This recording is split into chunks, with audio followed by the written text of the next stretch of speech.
Ayan, nagluluto tayo ng chicken wings. Pinipirito muna, tapos gagawin nating buffalo wings. Titimplahan natin siya. Lapit na po. Ito yung iba. O, luto na. Ito na lang. Ayan po, titimplahan na natin yung chicken buffalo ang tawag. Ayan po. Nagtunaw muna tayo ng butter. Sunod natin ng garlic.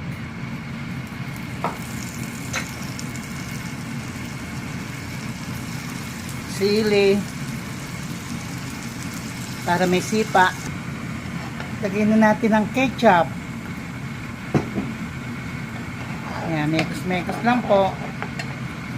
Halo-halo lang.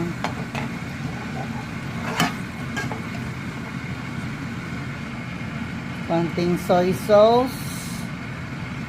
Ayan, mga 1 teaspoon lang.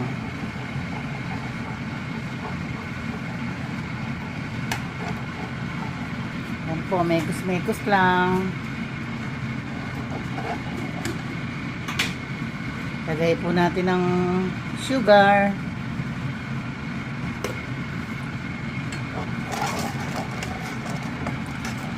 Paminta.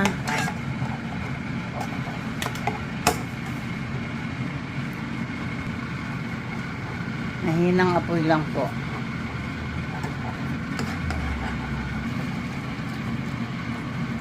Okay na ang timpla.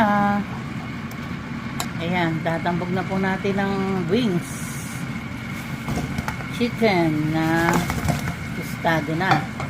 Ayan ho, mekos lang para kumapit ang kanyang flavor. Ayan, yummy. Gutom-tom na ako.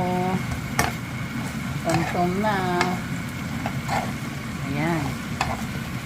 Mahina lang ang apoy dahil matutuyuan. Ayan po, ganyan lang.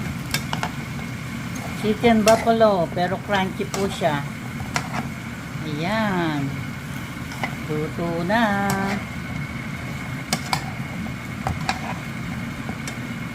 Let's eat na po. Sino may gusto?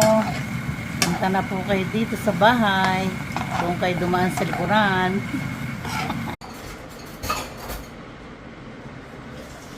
Ready to eat na po. Meron tayong grapes at saka ito pong ating chicken wings buffalo. At ayan po ang sausawan sa gitna. Ayan po. Let's eat na. Halika na kayo mga bata. Kakain na.